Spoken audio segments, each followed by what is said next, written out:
How to change the section background in Hostinger Website Builder. Hello guys and welcome to this new tutorial. In today's video, I'm going to show you how easy it is to change the section background in Hostinger Website Builder. So the process is going to be very easy. We're going to get to the access to the website builder from Hostinger by heading over hostinger.com, sign in for an account within the platform, or buying a subscription for a website and or the website builder, I mean by that. And then you are going to see the dashboard or the Hostinger panel. So we are going to click on the left side of the screen. We are going to scroll in here and click on website and select websites lists.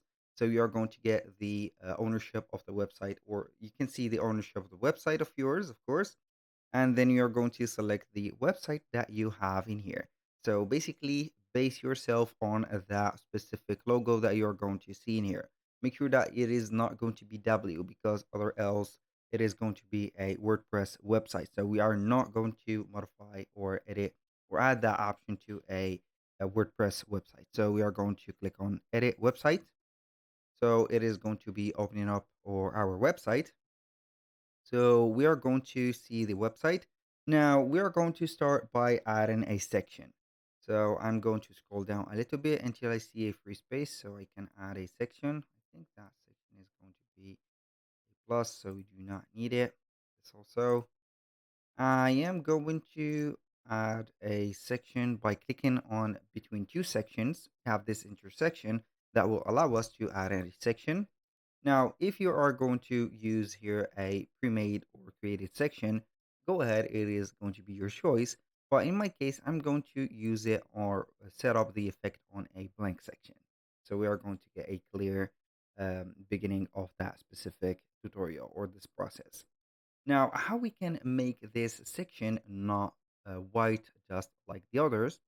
Simple. You're going to click on edit section, and then we are going to get the menu. So we have background, layout, anchor. So the background could be changed to a color, to an image, or to a video. So you can go ahead and make the background as a video like that. And if I am going to stretch a little bit the section, you're going to see that the video has the entire background and it could be stretched. So let's change it to an image. For example, I'm going to add an image instead. So you can add or select an image. I'm going to select this and see.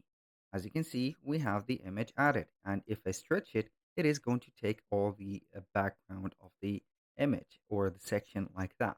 And if I want to put a color, but before that, I'm going to let you see that we have some options that we can integrate within the images, like fixing the background and also set up the overlay opacity. And also for the video, you can fix the background, set up the overlay opacity. For the colors, you can go ahead and select the color. Pick a color from the website or any template, or let's say here item that you have put to get the color from, or just select the color from here. Also, you can set up the shadow, as you can see, also the transparency of that image. And finally, you can set up the color of it by setting up the hex code. You can use also a gradient of color by choosing up here some of the two colors. You can also adjust the gradient angles by here, and here we have it. Basically, that was all for today's video. Thank you guys for watching. I hope that you have enjoyed the content, and I hope to see you soon on the next one.